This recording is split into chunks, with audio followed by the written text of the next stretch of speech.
Bonjour à toutes et à tous, bienvenue chez FreeVapot. Comme vous le savez, depuis l'année dernière, je suis un grand fan de GiveUp. En effet, je vous avais présenté cet Aegis Boost que je m'étais approprié depuis.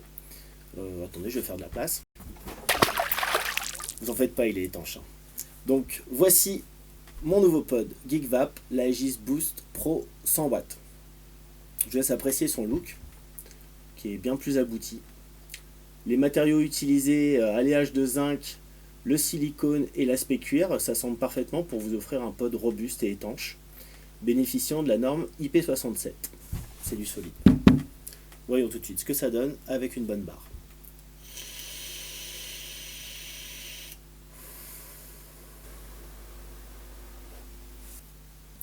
Avec la résistance P-Series 0,2 ohm préinstallée, on trouve une vape très aérienne.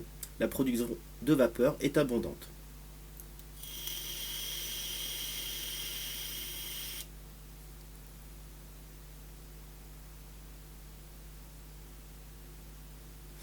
Les arômes restent intacts, bien présents, la vape est savoureuse.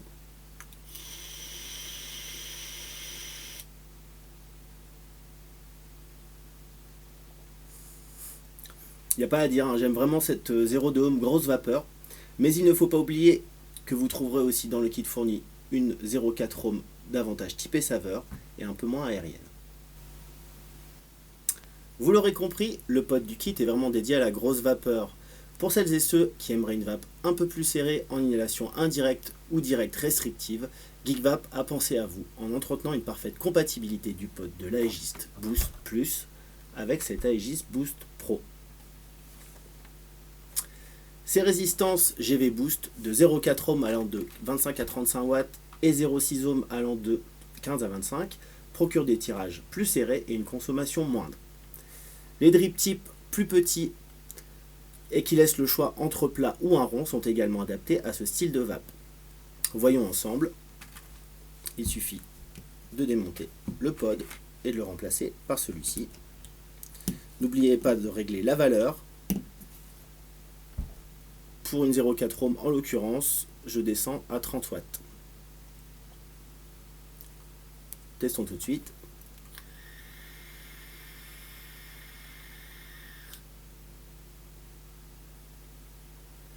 C'est très bien, j'aime beaucoup, c'est plus discret. Dernier accessoire que je souhaite vous présenter, c'est cet adaptateur 510 optionnel que vous trouverez également sur le site FreeVapot. Grâce à lui, votre pod Aegis devient une véritable podbox sur laquelle vous pouvez adapter bon nombre de cléromisères. Restons fidèles à GeekVap avec ce The Subaume que je vais installer tout de suite. Parfait avec ses résistances adaptées aux 100 watts de l'Aegis. Il suffit de le visser. Et voyez plutôt le setup qui est vraiment parfait.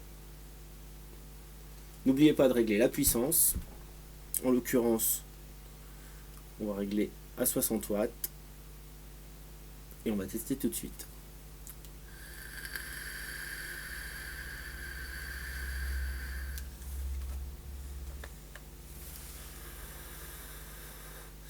C'est génial, j'adore. Pour les adeptes de reconstructibles, plutôt que de vous orienter vers le pod RTA optionnel, qui ne nous a pas convaincus par ses saveurs, préférez un vrai reconstructible ici, ce Zeus X-Mesh vraiment au-dessus du lot. Ça fait également un très beau setup. Regardez plutôt. Pensez à bien toujours régler la puissance entre deux changements.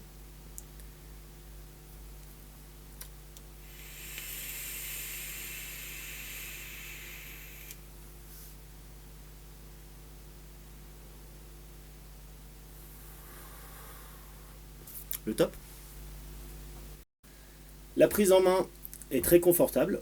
L'airflow à triple entrée d'air se règle facilement et tout de même suffisamment résistant pour ne pas se dérégler seul. Le bouton Fire est en relief, il tombe bien sous le doigt, bien préhensible. L'écran OLED d'1 pouce est de bonne qualité, beaucoup plus convivial que ses prédécesseurs, il propose bien plus d'informations et sera plus lisible, surtout quand vous aurez des réglages à effectuer. Autre petite amélioration qui semble anodine, les boutons de réglage qui sont gravés avec un plus et un moins. Alors ça a l'air bête comme ça, mais je vais vous expliquer pourquoi c'est intéressant. Car à chaque fois que vous allez changer votre pod ou votre résistance, l'Aegis va vous demander New Coil, appuyez sur plus, Old Coil, appuyez sur moins. Là c'est très intéressant donc de savoir exactement sur lequel des deux vous devez appuyer. Lors des combinaisons de touches à effectuer, par exemple Fire plus ou Fire moins, ici c'est clair, on sait ce qu'on doit faire. Alors je vais vous montrer ce que vous trouverez dans votre boîte. Cette cigarette électronique Aegis Boost Pro 100 watts. Le podbox qui la compose, je vais vous expliquer exactement pourquoi. Et également le réservoir, le pod en lui-même, qui est fourni avec une résistance de 0,2 ohms, fonctionnant de 60 à 70 watts. Vous trouverez également une résistance de 0,4 ohms qui s'utilise de 50 à 60. Il y a également dans cette boîte un câble USB-C pratique car il n'y a pas de sens de branchement. Vous trouverez également un drip tip de rechange et la clé qui va bien pour enlever la résistance. Personnellement, j'ai des ongles et la résistance s'enlève très bien avec. Vous trouverez également une notice d'utilisation, en français s'il vous plaît, assez succincte. On va vous expliquer de toute façon tout de suite de quoi il retourne. Premièrement, cet Aegis Boost est une box à accus séparés. L'avantage est que l'on peut avoir plusieurs accus pour ne jamais tomber en panne. Aucun accu par contre n'est fourni. D'une part, il se peut que vous en ayez déjà puisque c'est un accu standard 18650. D'autre part, vous devez pouvoir choisir votre accu en fonction de l'utilisation que vous en avez. Chez FreeVapot, on vous recommande cet accu VTC6 de Sony, très polyvalent. Si votre résistance est neuve et le réservoir vide, je vous conseille vraiment d'enlever le pod avant de mettre l'accu pour ne pas brûler la résistance. La trappe s'ouvre en la dévissant. Comme vous pouvez le voir, un joint d'attachéité est présent. L'accu se glisse dans le compartiment, le plus au fond, le moins au-dessus. Il ne vous reste plus qu'à fermer la trappe. Après insertion de l'accu, l'Aegis s'allume automatiquement. Je l'éteins en pressant 5 fois le bouton Fire pour éviter toute mauvaise manipulation qui pourrait brûler la résistance. Passons maintenant au remplissage.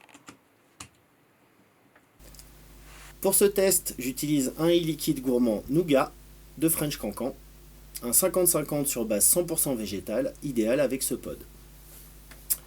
Avec une résistance neuve, nous conseillons d'imprégner la résistance au préalable, ce qui permet de vous montrer comment la changer. Il suffit, avec les ongles, de soulever la résistance. Vous avez alors accès à celle-ci. Nous vous conseillons de mettre quelques gouttes de liquide sur le coton, comme ceci. Puis de replacer la résistance dans le pod, en respectant le sens de montage avec les ergots sur les côtés. Puis, vous avez simplement à la mettre de nouveau sur votre pod.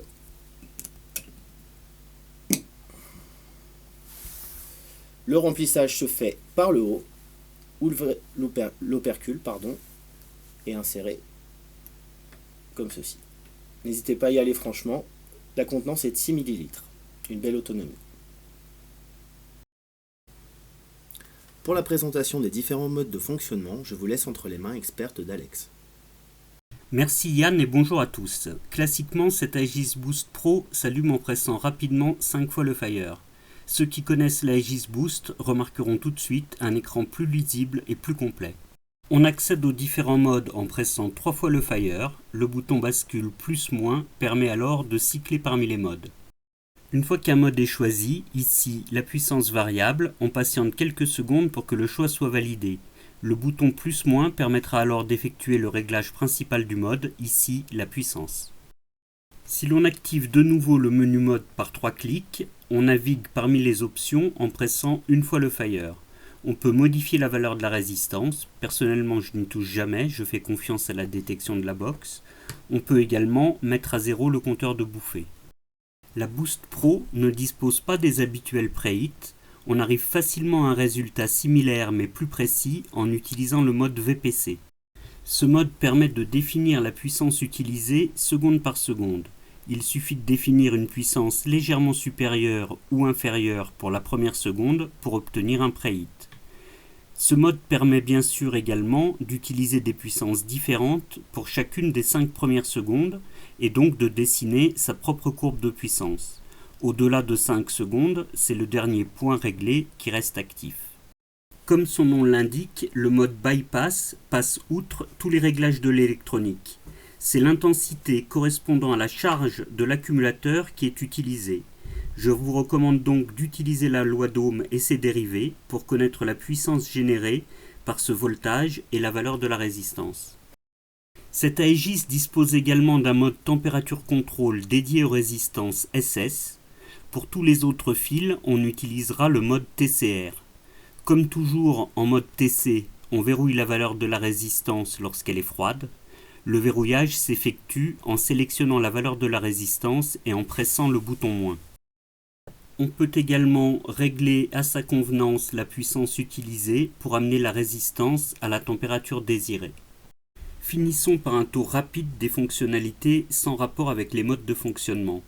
Pour cela, revenons au mode Power, bien que cela soit vrai dans tous les modes. Une fois que les réglages sont faits et que l'on ne veut plus qu'ils changent, dans la poche ou dans un sac, on peut les verrouiller en pressant simultanément le plus et le moins. Quand la box est verrouillée, on peut vapoter, mais c'est tout. Pas de risque de la dérégler. Le verrouillage est indiqué par un cadenas rouge à côté de l'indication de puissance. Pour déverrouiller, on presse de nouveau le plus et le moins. Le cadenas revient au vert. Pour augmenter la luminosité de l'écran, on presse simultanément le Fire et le plus. Pour réduire la luminosité, on presse simultanément le Fire et le moins. L'Aegis Boost Pro propose également un mode dit furtif. Il permet de garder l'écran éteint lorsque l'on utilise la box. Cela peut permettre une certaine économie de batterie. Pour entrer ou sortir du mode furtif, on presse simultanément les 3 boutons. Vous pouvez également presser le centre du plus-moins, je trouve ça plus facile. Terminons avec une petite personnalisation, le changement de la couleur d'affichage. Pour accéder aux différents coloris, on commence par presser 3 fois le Fire, puis on presse ou on tient appuyé simultanément le plus et le moins. La box cyclera alors parmi ces 5 couleurs disponibles. Voilà, cette vidéo touche à sa fin, j'espère qu'elle vous a plu et vous a intéressé. Moi j'ai pris beaucoup de plaisir à tester ce pod vraiment complet. Je vous invite bien sûr à vous abonner à la chaîne YouTube et puis à regarder aussi les vidéos qu'on a déjà fait, notamment sur tous les produits GeekVap. Alors je vous cache pas qu'aujourd'hui c'est un peu difficile de faire des tests et puis en même temps d'être au four au moulin et de continuer à vous offrir le meilleur sur le site FreeVapot. N'hésitez pas à vous lâcher sur le site, vous êtes les bienvenus. Je vous souhaite une très bonne journée, bonne vape à tous.